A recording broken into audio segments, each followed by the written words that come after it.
So, when you think of Jesus, what's the first image that pops into your head? Chances are it's something you've seen in a painting. A man who looks kind of delicate, maybe a little frail, almost otherworldly. But what if that image is totally wrong? We're going to dive into what science and history actually tell us because they paint a picture of someone completely different. We're talking about a powerful, rugged athlete whose body was conditioned by a life of just extreme physical work. And that's really the big question we're tackling. We're going to peel back all those layers of art and tradition to get to the biomechanical reality of what it meant to be a man living and working in first century Judea. This is a story about pure functional strength, incredible endurance, and a body that was built to survive. And this slide really nails the two opposing ideas. On one side, you've got the image we all know, but on the other, you have the reality, which is based on the incredibly harsh conditions of his life. And all the evidence points to a man who was the absolute opposite of frail, a powerful individual literally shaped by his environment. Okay, so to really get how he built that kind of power, we have to start with his day job. Let's look at the immense physical demands of being a craftsman back then. The Gospels call him a tekton, and we usually hear that translated as carpenter, but it's not the whole story, not even close. See, in first century Galilee, wood was scarce, but stone was everywhere. So a tekton wasn't just a woodworker, he was a master builder, an artisan who worked with stone, wood, and metal. A job that was way, way more demanding than just simple carpentry. And what's wild is that you can basically map his daily job right onto a modern workout routine. Hauling around rough-hewn beams and heavy stones, that's a farmer's walk. Prying and lifting huge blocks of stone out of a quarry, that's a deadlift, plain and simple. Pushing heavy roofs made of mud and thatch into place, you're looking at a military press. And carving stone, that takes controlled, powerful strikes, kind of like hammer slams at the gym today. His workshop was, for all intents and purposes, his gym. And here's the key thing to remember. His body wasn't built for show, like a modern bodybuilder. It was forged for practical, real-world power and resilience. Just think about it for a second. 10 to 12-hour days of intense physical work, and doing it all without a single one of the ergonomic tools or safety gear we have today. This would build dense, powerful muscle that's made for getting work done. But the physical conditioning didn't end when he left the workshop. Not by a long shot. Let's shift gears to the next phase of his life, because this is where he becomes, essentially, an elite endurance athlete. So, during his ministry, how did he get around? He walked. And on the days he was actively traveling, best estimates put his daily average at a staggering 15 to 20 kilometers.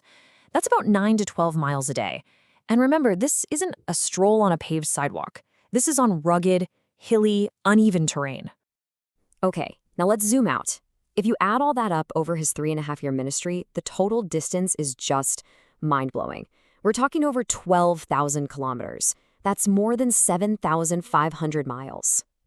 To try and put that into perspective for you, that's like walking from New York to Los Angeles, and then walking halfway back again. He wasn't just a guy who walked a lot. His entire life was a state of constant, high-level pedestrian endurance. And it wasn't just long-distance hiking on flat ground either. The Gospels constantly mention him going up into the mountains to pray or teach. Based on the accounts, that was happening at least 3 to 4 times a week. We're not talking about a casual stroll. This was regular, high-intensity climbing. And these were not little hills. We're talking about real elevations, like Mount Tabor, which is almost 600 meters high. Doing climbs like that constantly would have built an incredible cardiovascular engine and seriously powerful leg muscles. It's the kind of conditioning you'd see in a modern trail runner or a seasoned mountaineer. So we have this lifestyle of a powerful craftsman combined with an endurance athlete. But is there any direct physical evidence? Well, this brings us to a really fascinating part of the story. The forensic data that's been pulled from the Shroud of Turin. Now, look, no matter what you believe about the Shroud's origins, as a medical artifact, it's an incredible data set. Dr. Robert Buckland, a forensic pathologist who spent years studying it, concluded that the man on the Shroud was, and I'm quoting here, well-developed and well-nourished. That's an expert opinion that directly flies in the face of that classic image of a weak, frail man. And the biometric data gives us an even clearer picture. A height between 1.70 and 1.80 meters. That's significantly taller than the average guy in that part of the world at that time. An estimated weight of around 170 to 180 pounds, with a build described as muscular and well-developed. This is the profile of a man in his absolute physical prime, someone clearly used to heavy, heavy labor. Okay, so having established this powerful physique, we can now get some real context for what his body was capable of withstanding. And that brings us to the ultimate test of his physical and physiological resilience, the ordeal of the Passion. What happened was just a cascade of physiological collapse. First, the scourging, which would cause massive trauma to the muscles and huge blood loss. Then, being forced to carry the patibulum, that's the horizontal crossbeam, which weighed anywhere from 30 to 80 kilograms. He had to carry that for 600 meters uphill while already severely injured and in shock. And finally, the simple act of breathing on the cross was a constant, agonizing physical effort, having to push his entire body weight up on the nails in his feet just to get a single breath out. The fact that anyone could survive that for hours is a testament to an extraordinary physical foundation. This image from the analysis of the shroud shows a body locked in an intense state of rigor mortis. Pathologists point out that this kind of rapid, extreme rigidity is consistent with a death that came after extreme physical exertion, dehydration, and trauma, which are the exact conditions of crucifixion. It's like a silent, scientific confirmation of the immense physical toll. So after looking at the life and the death of this man, what do we take away from it all? Well, this last part of our explainer is going to draw a direct and maybe a little uncomfortable comparison between his physical existence and our own today. Let's just break this down. His strength was functional, right? Built from real work. Ours is often for looks, built on isolated machines. His daily step count was somewhere between 15 and 25,000. Our modern average? Maybe 3 to 5,000 if we're lucky. He spent less than 5% of his day sitting down. We spend over half our waking hours sedentary. Even his sleep was different, synced with the sun, not a mess of artificial light and alarms.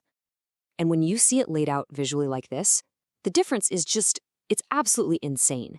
The sheer amount of daily movement isn't even in the same ballpark. We have literally engineered constant physical effort out of our lives. For him, it was life itself. And that really gets to the heart of it. For us, exercise is something we schedule. I'm going to go to the gym for an hour, or I'm going for a 30-minute run. It's a separate event. For him, physical fitness wasn't an activity at all. It was just his way of life. His strength, his endurance, they were the natural results of how he worked, how he traveled, and how he lived every single day. So this whole analysis really leaves us with a pretty challenging question for ourselves. When we think about our own health and fitness, are we just treating it like another chore on our to-do list, or are we actually finding ways to integrate movement and strength into the fabric of our day? It's definitely something to think about.